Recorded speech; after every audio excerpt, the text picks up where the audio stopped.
Be sure to visit our outdoor stages, the Abita Beer Garden, and our festival food vendors.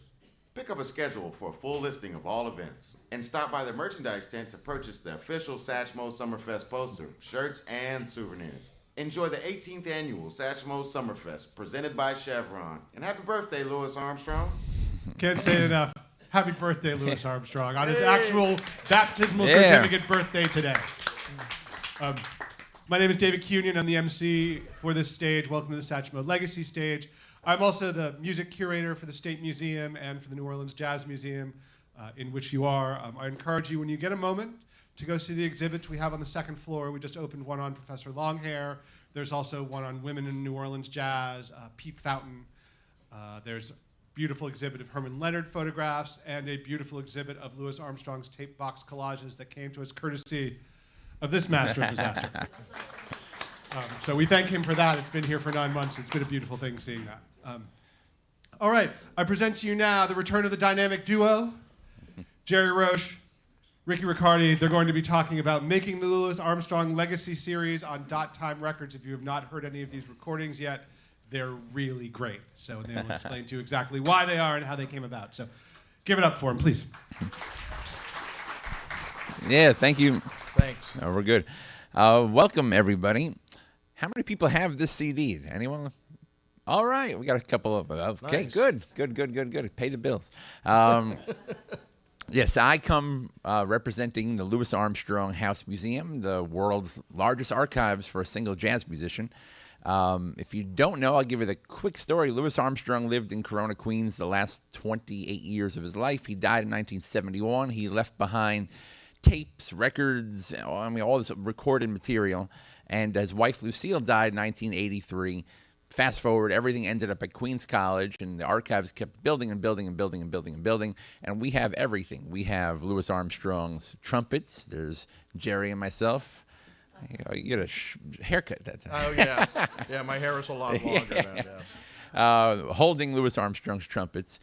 We have all this stuff. And some recordings, I think myself and Louis Armstrong are the only two people who have listened to every single tape and acetate disc that we have. And we've always wanted somebody to do something with them. And enter Jerry Roche. Want to talk about Dot Time and your involvement? Sure. We started off with it's a regular jazz label, but they brought me on. I used to work at Mosaic Records, and I was brought on to Dot Time to start a Legends series. And the first thing that we put out was a live Ella Fitzgerald from 1968. And after everything was done with that, I was not finished listening to Ella, so I was sitting at home listening to Ella and Louis do Stars Fell, and I was like, Ricky used to work with Scott Wenzel at Mosaic on a Armstrong set. I should get a hold of Scott and talk to Ricky, because I live in New York, in Westchester County. I can just go to Queens College, and I thought it would be that easy to just start up and put things together. But I went out and listened for hours with Ricky, and we just got along right away. Oh, yeah. And as you can see in the picture. Yeah. And within the first few hours, Ricky and I had the makings of at least 8 to 10 to maybe 12 projects that we thought of. I've been at this job for 9 years and was waiting for somebody like Jerry to walk in. He came in, he's like, you have any ideas? I'm like, here's what we're doing. And it was a joy. And the fact that nobody had, a large majority of people hadn't heard this stuff, to me, it was a shame. So Ricky and I just kind of galvanized all our forces, and we negotiated a deal with the Louis Armstrong Educational Foundation. And we just said, okay, Standard Oil sessions should be the first thing, because it was recorded live in a studio. Even though it was 67 years old, we could put something together pretty quickly, no matter when the contract was done. And so we were off and running. Yeah, and just about everything we're putting out comes from Louis Armstrong's own personal collection, which is really neat. And again, I don't know how much of you know this, but Louis Armstrong was addicted to making reel-to-reel tapes. And David mentioned the collages, which have become a phenomenon unto themselves, are downstairs on the second floor. But the actual tapes that he made, we have about 750 tapes, lots of spoken word tapes where, Louis is arguing with his wife and telling dirty jokes, and there's a lot of good stuff there. The backstory, people always ask, how did he get into the tapes? And it's because of the man in that photograph. It's Jack Teagarden. Jack Teagarden actually had a reel-to-reel tape machine before Louis Armstrong. And we found this article from 1951. And Louis Armstrong has turned the tables on his fans and become a collector. He's hunting avidly for people who have his old records, shellac that even Satchmo hasn't seen for years.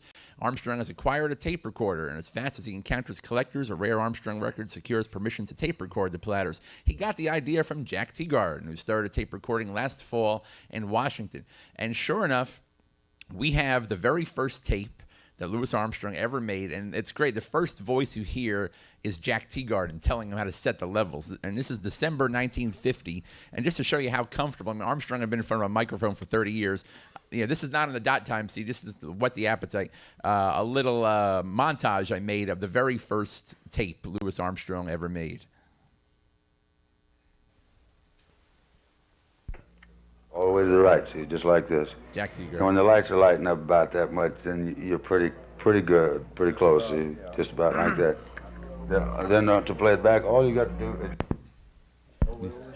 is... Showing him how to play it.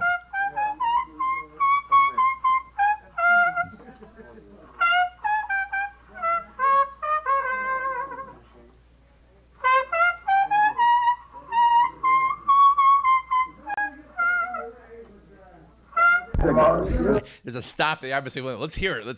But then he hit record again, and now he's just getting the room, a room full of people, and this little conversation. Yeah, that's what I'm be on 22nd and Harvard. Yeah, I know what you up there, huh? I used to live with Louise Beaver. Oh, yeah, around the corner from her. Exactly. Oh, you can make Well, she's on. She's That's all right. percolating right now. I just want to let you know that I stayed around the corner from Yes, that. Percolating. Well, you'll be out there tomorrow. Yes, Okay. well, thanks, sir. Teagarden's telling him it's percolating right now. Yeah. It should be a terrific. What's your name again? LZ Emmanuel, Okay. I work at Okay. picture two of it. You do? Well, it's all the folks here. Jack Teagarden, down there, and Mr. and Mrs. Jack, what's your last name? Valentine. Oh, I can't forget that from now on. You can't forget that. And everybody's standing around here admiring this great machine because it's really terrific. It really is. It's the greatest thing since the war. Hey, Steph Crouch, since we are testing, how about putting on the recording of King Cole's Mona Lisa? You know one thing? That's a sharp record. You know? So,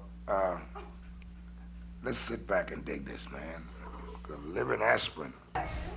It's a living aspirin.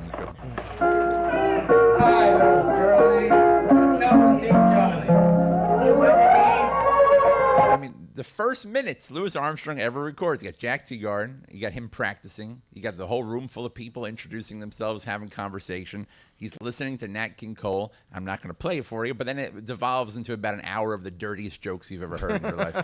And so that's the first tape. That's the first tape the man ever makes. But again, there's more than tapes. You know, he's got other stuff going on.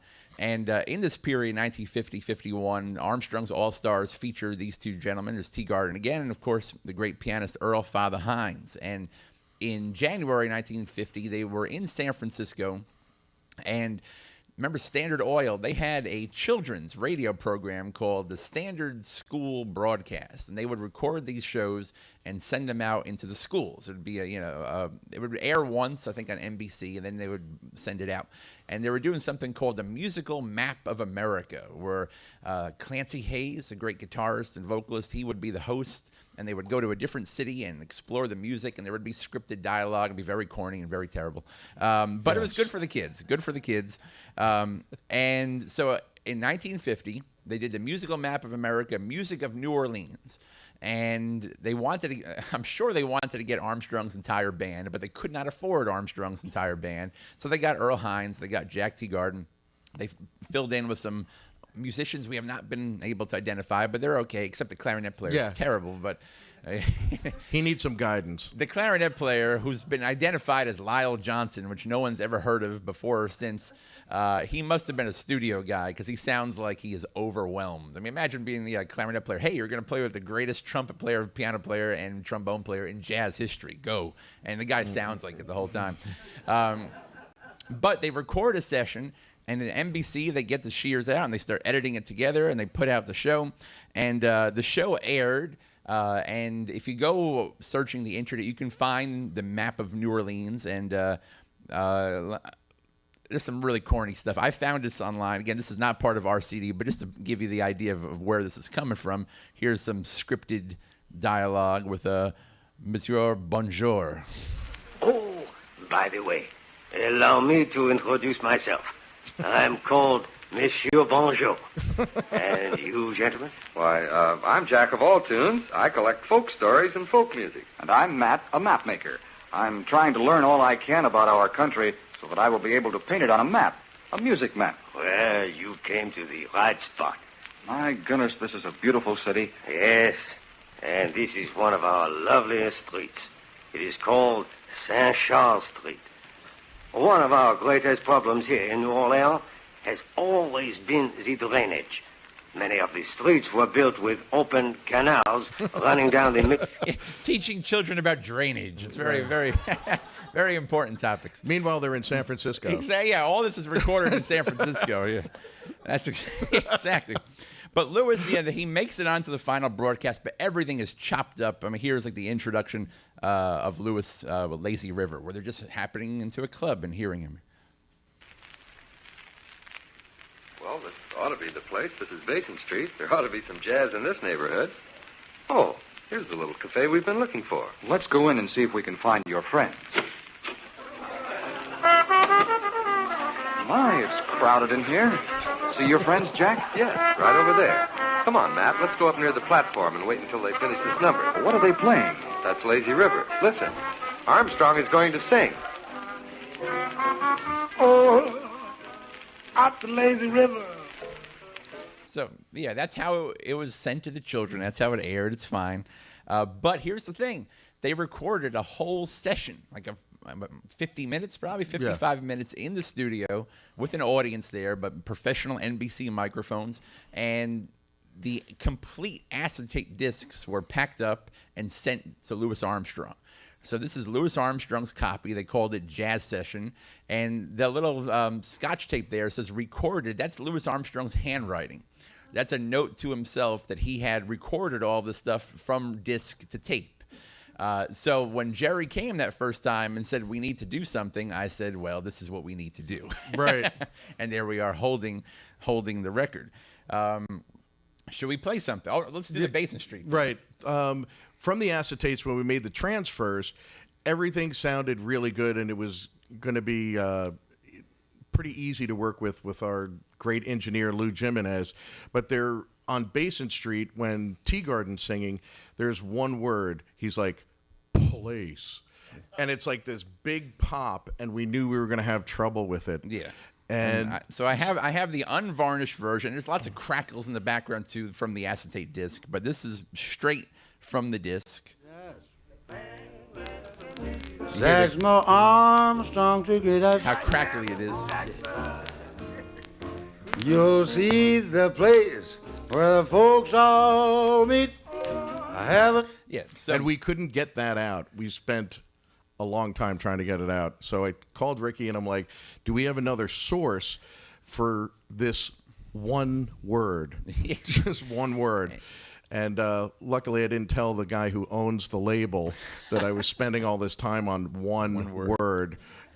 But we did have it. The great Belgian discographer Joss Willems, he had a copy of it and he had donated it to us. And let me play you that same segment, but you'll hear the sound quality is inferior, but there's no crackles, no pops. There's more Armstrong to get us. You'll see the place where folks all meet. So it's dull, but at least there's nothing going on. That's Joe Schaller. You're right. Joe The Schaller. great Jack Teagarden collector. He had that and gave it to Willems. Willems gave it to me. So here's the finished version. How many hours in the studio? It was a couple of hours in the studio, and we had to change the pitch, and we had to change the speed. It was in the wrong key. Yeah. So we spent a little time, and the owner of the label called me up after that session. He had no idea, and he was like, how's it going? Is it going all right? And I was like, No problem at all. I didn't tell him that we spent 2.5 hours of session time on this one little thing. On this. Here's the finished version. Satchmo Armstrong took it us. No more crackles, no more... You'll see the place where the folks all meet. I haven't. And I didn't hear it until he pointed it out. Now everyone's listening for it, but I mean, it's seamless. And again, everything's cleaned up and in the right key and all that stuff. So this was the one we decided to launch. This is the first volume called the Standard Oil Sessions. It was released last April, right? Yes. And we should mention before we get too carried away, if you're watching the live stream, where's the camera, you can get all these at the .time website. Right. And they're streaming right now on Spotify and Apple Music and Amazon. But if you are in this city, there is like a Louisiana Music Factory. lifetime supply bought in bulk at the Louisiana Music Factory. You can get all three. Stephen Mayton Lewis walked right in and bought all three in about 8 seconds the other day. and this version, there is an LP, 180-gram version of this. Volume 1 is on LP. So anyone who was listening to WWOZ, Jerry and I were on yesterday, and we did this huge build-up for the song Panama. And then, God bless our friend Keith Hill, hit play and Strutting with Some Barbecue came out. And I've been getting grief for that for 24 hours.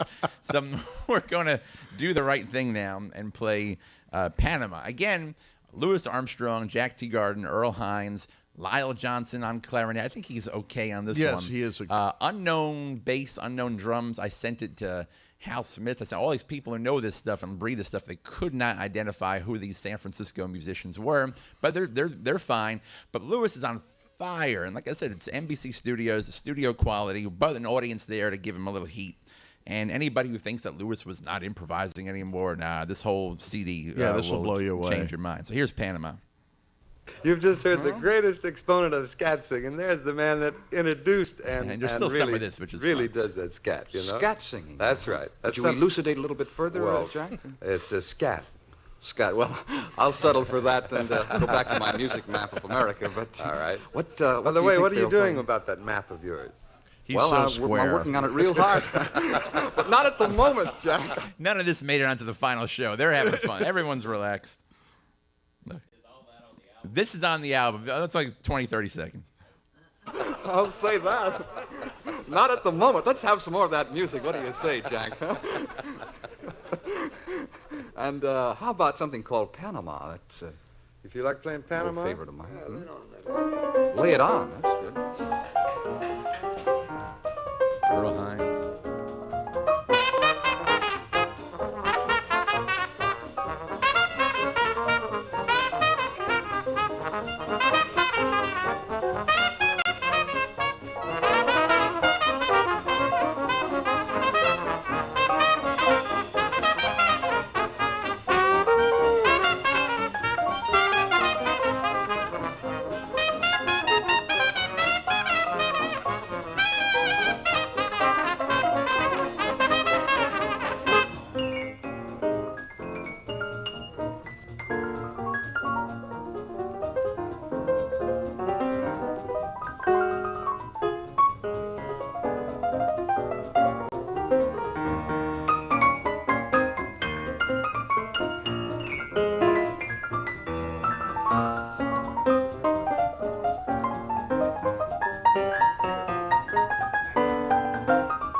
completely unissued until 2017. Right. Thank you, Jerry. Yeah. So a lot less pops and crackles. Oh, it sounds beautiful. Yeah. So after that came out, it was time for something else, and that was 1950. And on Lewis's tapes, again, 750 tapes, there's lots of little radio broadcasts. Sometimes he would do a 15-minute broadcast, 20-minute broadcast, and these all popped up. And I found a bunch that weren't even in the Armstrong discography. The only copies that exist are in Lewis's collection. And they all come, coincidentally, from nightclubs. So we decided Volume 2 would just be called The Nightclubs. And there's something about Lewis in the nightclub setting. The man lived to travel 300 nights a year. He loved concerts. He loved stadiums and all that stuff. But when you're in the city for one night, one audience, one day of the year, you have to play the hits and do your show. But he would do these 2-week, 3-week engagements where he could relax. He could, especially in New York, he could stay in his own home in Queens and take a little more chances with the repertoire, take a little more chances with the solos. And we have all this stuff. So we put together about a 70-minute compilation with 5 different broadcasts featuring 5 different editions of the All-Stars. There's 2 songs from Bop City in 1950, ironic choice of venue, but Louis Armstrong broke all the records at Bop City, so take that, you jiu-jitsu music. Followed by a couple of tracks from Club Hangover in San Francisco, including, if you heard the WWFZ, Lewis doing West End Blues with Billie Holiday in the audience cheering. A song from Storyville in Boston, the New Orleans Function from '53 with Milt Hinton on bass and a great band. A couple of tracks from Basin Street, a New York club named, of course, in honor of Lewis. And a handful of tracks from the Brant Inn in Ontario with my favorite edition of the band with Edmund Hall and Trummy Young, all between 1950 and 58. And that's my era. The 1950s Armstrong is my favorite, and he is in peak form. Even the people that have gotten in touch with you have said this is... Right, and Ricky and I are of the same mind as we were just talking about before, where people thought that Armstrong was just kind of playing by rote, and he had no excitement, and he was playing the same arrangements, and he was doing the same songs every night. And Ricky and I cherry-picked all of this stuff, and you can see that it's different songs every night, certainly not in the same order, and he was just going by feel, and he was reading the crowd, and all the people who thought that, they're all dead now. So yeah, that's right. but I killed some of them personally. Yeah. I pointed a few out to Ricky. Yeah. But Ricky and I are huge Edmund Hall fans, so when we found the Canadian broadcast, it was like, this is a chunk that we really want to put out. Oh, sure. But for today, we picked something that we thought about playing on the radio, but there might have been an FCC violation. And right, so we had to... So we're saved it for you. Yes. It's Armstrong and Billy Kyle wrote a song called Pretty Little Missy, and it's not much of a song. Billy Kyle used to play Perdido every night, and he had one chorus that he devoted to this little riff, and Armstrong must have liked it and said, hey, that's a song on there, and the two of them got together, and they wrote lyrics. And you'll hear it, the lyrics are kind of silly, but I think that the whole reason they did it is for the lyrics of the bridge, where Lewis sings, pucker up, pucker up, pucker up. But every night he did this song, he never sang pucker up. Usually, the first time he would sing pucker up, and then with that big smile, he would slide in the real thing. And nobody expected it. It's like, hey, it's our grandfather, Louis Armstrong. He's so gentle. What a wonderful world. But no, man was very subversive. So we don't know if this has caused the problem between the U.S. and Canada because it's the Canadian broadcast. So this was on the radio, and hope they didn't shut down the station. But here it is, and the band's great. It's a great little song, and it shows you the different sides of the All-Stars. Panama was a full-blown New Orleans romp. This one has an arrangement. They're doing riffs together, and there's the Perdido lines behind the vocal that Trummy Young and Barney Bigard are doing. It's just and the sound quality, and this is spectacular. So wait for the bridge. I'll point it out. But here is Pretty Little Missy, 1955, from Basin Street, New York. Well, this is our new recording of Pretty Little Missy.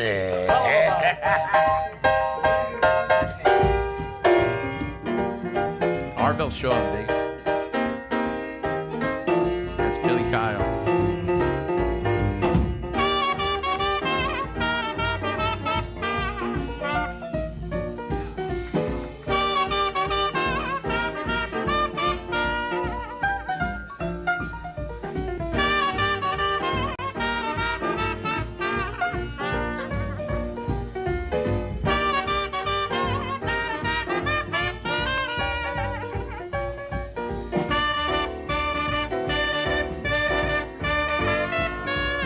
flatted fifth. One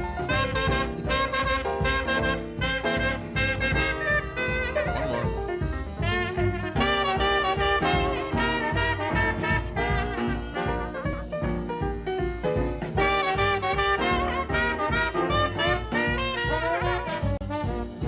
Yes, pretty little missy, give me a little kissy, baby. Sweet little missy, give me a little kissy, please. Yes, honey, baby, so far I could really go for you, dear. Looking very kissy, little missy, have no fear.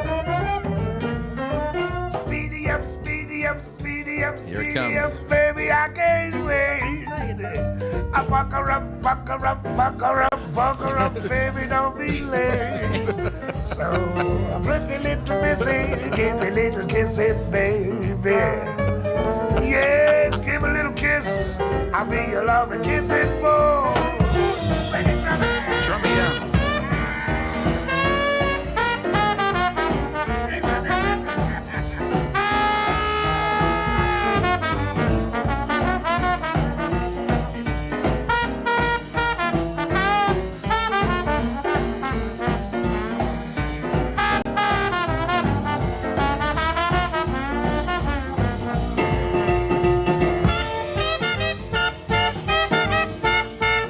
Another song, Hot Toddy. This is.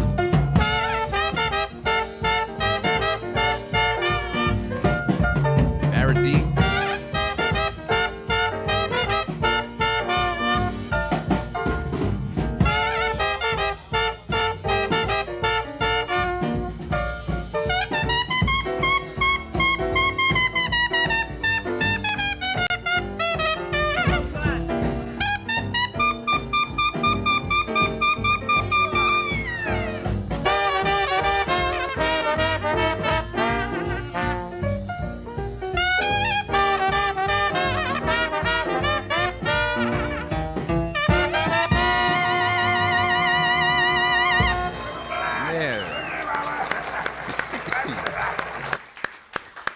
What a band. It's an arrangement. There's no music there, but tight. Great stuff. So that was Volume 2. Volume 3 just came out. And again, I think this was planned. The first day Jerry visited in 2015, this was one of the first things I played for him. And again, coming from Louis Armstrong's personal collection, Hello Dolly, of course, blows up May 1964, #1. And the first surviving recording we have of the All-Stars after that, they did an engagement 2 or 3 weeks at the Nugget in Sparks, Nevada. And somebody recorded, either Louis recorded it or somebody gave it to him, but it was on his tapes. This is Louis Armstrong's handwriting, Sparks, Nevada, and he's got the whole tracks here, How High the Moon, Arvell Shaw, Sleepy Time, the whole thing. So it's a 45-minute set. They would share the bill, do 3 shows a night. There'd be a comedian. The band would come out and do 45 minutes, usually featured 2 or 3 of the All-Stars. And sound quality is as professional as it gets, and the band is great. And Armstrong is feeling the Hello Dolly fire. I mean, yeah, he never gave a bad show, but there's some shows you hear him where he might be a little tired, from traveling like a maniac. But this night, because of Dolly especially, the audience is in Bedlam. He's just feeling it all. Great addition to the band. Trombonist Russell Big Chief Moore. You got Billy Kyle on piano, Danny Barcelona on drums, Jewel Brown, who was here a couple of years ago. She's the vocalist. Joe Downsborg, New Orleans. We're going to see him cook gumbo later, so come back for seriously at 5:15. And Arvell Shaw on bass. And I don't think we have time to play the whole thing, but we should. Great set list, too, because you would read these critics at the time where they would say that, oh, the people are just coming to see Louis because of Hello Dolly. They don't know how great he is. And idiots. The first song is Sleepy Time Down South, which is just so damn beautiful. Then Back Home Again in Indiana with the trumpet playing. If you didn't know he was a great trumpet player, boom, that's all you need, that one. Then followed by A Lot of Living to Do, which he sings the hell out of. We played that on the radio. Great trumpet. And then Dolly. So you see every side of him. And even the rest of the band. Arvell Shaw takes a feature on How High the Moon. That's almost avant-garde. And, right. Jewel Brown's doing Harry Belafonte's Have You Heard About Jerry, which has become Jerry's theme song. Right, now. exactly. exactly. So you getting get a this- ringtone. Yeah, you get this whole mix of things going on here. But Hello Dolly is the main event of the CD. And the reason why I said we don't have time, because Armstrong is so excited by his #1 hit, he can't stop playing it. Well, I'm going to play you the main version, which is about 3 minutes and 20 seconds. But there's calls for the encore. So he does an encore and another. And another. And there's like 4 encores. I think it's over 7 minutes long. But each one, he's more excited, comes up with new names for himself, new nicknames. People are just screaming. And the crowd ends up singing by the 4th encore. The crowd is singing with him. And So- he's still going, and he's laughing and enjoying it. So the people who resented this, oh, Hello Dolly. I mean, yeah, it's a once-in-a-lifetime hit, and it's great musically. I was once with John Faddis, and Hello Dolly came on, and it was a whole room of musicians, and Faddis stopped everybody and said, listen. And Louis played his trumpet solo and goes, I defy anybody to play a trumpet solo as good as that one on this song. So there's musical meat there, too. Interestingly, if you know your All-Stars, Armstrong did like to develop his solos and eventually set certain parts of them. And by 65, he had quotes. He would quote Stormy Weather. He would quote Japanese Sandman. He had a few things he would hit. This is fresh. Everything he's playing, he's improvising, he's going for himself, seeing what works, what doesn't work. So this is the early mold. But let's listen. Sparks, Nevada here. Hello, Dolly.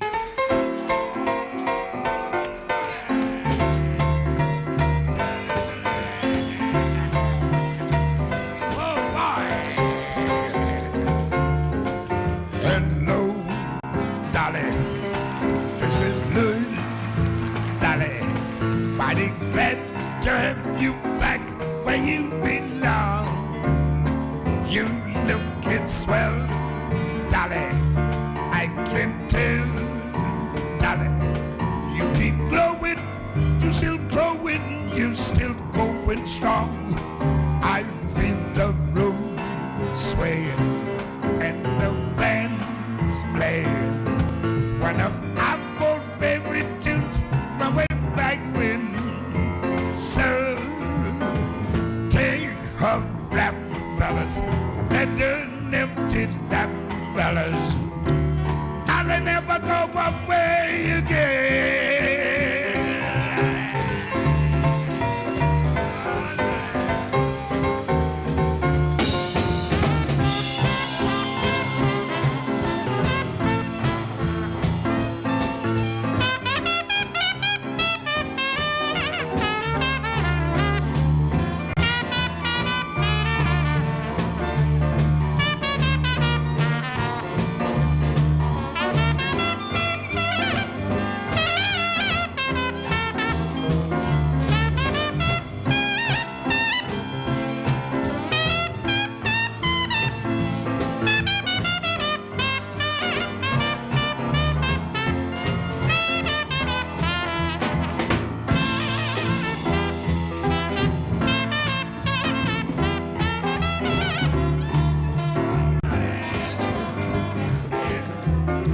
I feel the room sway and the band's playing one of our old favorite tunes from way back when.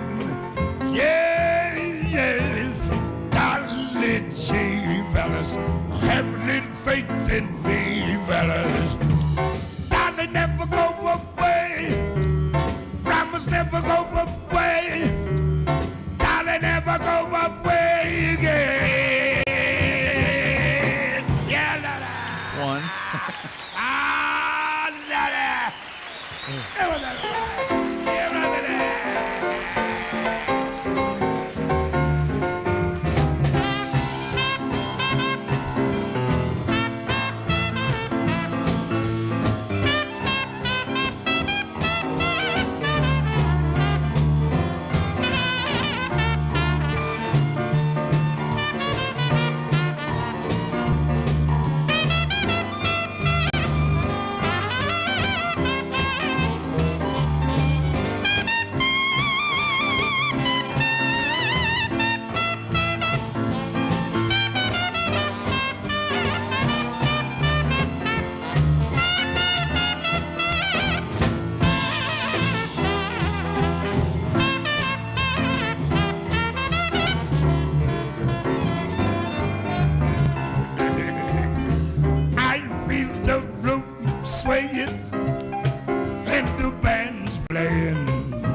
hug Larry fellas, lender and empty Larry fellas. And they never go away.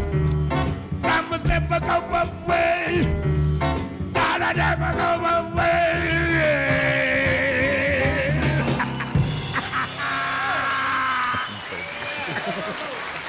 One more?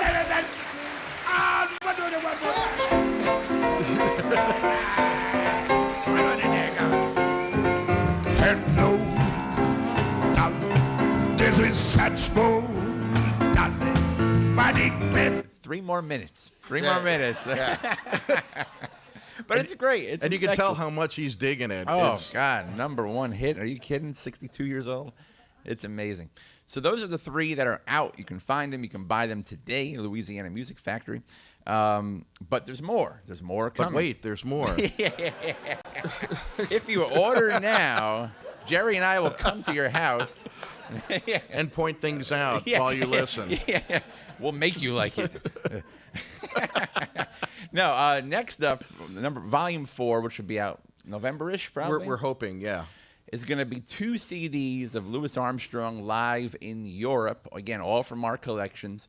And why Europe? We should talk about why Europe in a minute. I want to get on my soapbox in a Right. minute. But it's going to be 2 CDs with broadcasts from Paris, from Berlin, Norway, Italy, and 1 track from Switzerland. But what a track. Louis Armstrong and the All-Stars in 1949 doing West End Blues with Earl Hines on piano, the only surviving version of the original Armstrong-Hines combo 20 years later. Yeah, and if you heard me on the radio yesterday, it's part of my purpose to get every West End Blues ever put down on tape after like 1948. They're out there. Yeah, Man, so there's a couple I'm doing more. my best. The latest one we have is 1961. Wait till we get to that one. So that's coming out, and then we need tell the Satchmo Summerfest higher-ups to bring us back next year because our first release of 2019 will also probably be 2 CDs. Maybe we have to figure that out, but it's going to be all recordings of Louis Armstrong in New Orleans. And it's going to be 4 different things. It's going to be from 49, which is King of the Zulus. We have a few tracks from Booker T. Washington Auditorium, plus the coronation ceremony. We have a complete concert, the All-Stars, 2 sets in 52.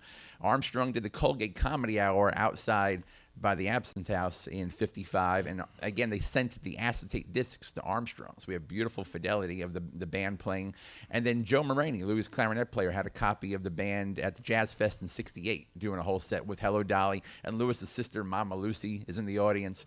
So that one is made with you guys in mind, because we know everyone down here loves being here, and As we do, yeah. Exactly. So that'll be next year. So keep following us. Let me. We have a few minutes here. Let me complain. Why are we doing Louis Armstrong in Europe? It's such an open-ended topic because these CDs, without getting into the numbers, are selling through the roof in Europe. Here in the dear old United States, I should mention that none of the volumes have gotten a review in Jazz Times. Not a word. Volume 1 got a 4-star review in Downbeat. Great. That was I was on a plane going to Germany, and I took my phone off of airplane mode, and it was blown up with messages from Ricky saying, we got a 4-star review, except that they mentioned Louis Armstrong and Jack Teagarden. The entire review is wrong. The guy didn't listen to it.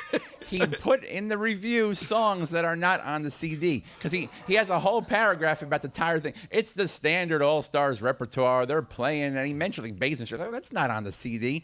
So even a 4-star review, the jazz community, especially here in America, half of them see new Louis Armstrong and go, oh, well, it's got to be the same shit. And the other half sees it, and they're like, oh, it's the same stuff, and we're not going to review it. But it's not. And I love everybody. I really do. But the amount of publicity that's been the last year for New Coltrane and New Monk, and which is all deserved, New Wes Montgomery, New everything else, God bless it, they deserve it.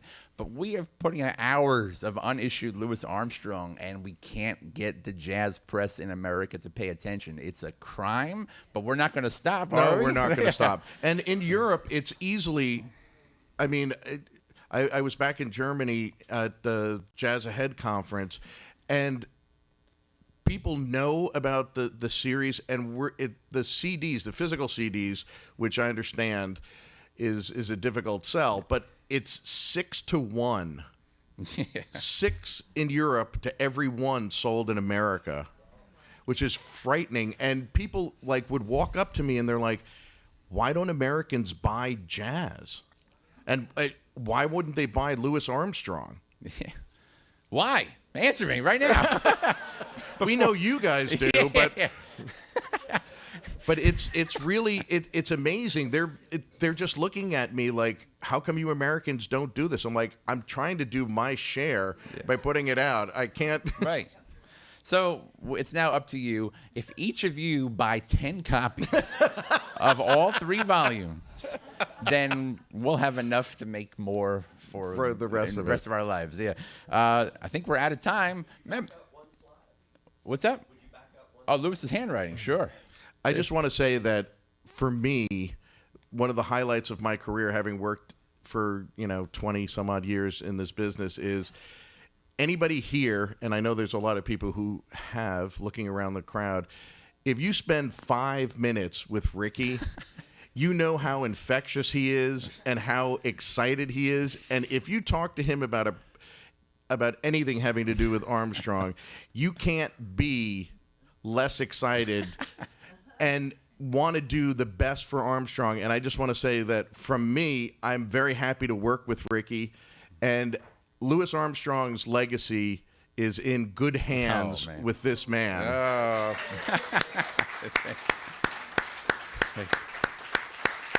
Thank you. Thank you. He already got the job. He didn't need to do that. But unfortunately, it's the only thing I'm enthusiastic about. So after Monday, I'm the dullest man at the party. But no, thank you, Jerry. Seriously. We've had these recordings available to the public since 1994, and no one has really come in and done anything with them. So it took time, and it took a lot of intestinal fortitude, but we are here today, and there will be more. So we will be here next year with even more. So save all your money and support Louis Armstrong. Thank you very much. Thanks. Ricky Riccardi, Jerry Roche. Should we bring him back next year? Should we? Yeah, I think so. I think hearing Louis Armstrong in New Orleans is worth it enough. So, all right, one more time for these guys. Okay, next up, Maxine Gordon's going to talk about Lewis's King Zulu, 1949, which is an incredibly fascinating subject, talking about Zulu and all that. So stick around for that. More is coming up, and we'll be back. That'll start about 2:15, so please come back. Oh. Hello, this is Ashland Parker from the Trumpet Mafia. Welcome to the 18th Annual Satchmo Summerfest, presented by Chevron and the Satchmo Legacy Stage.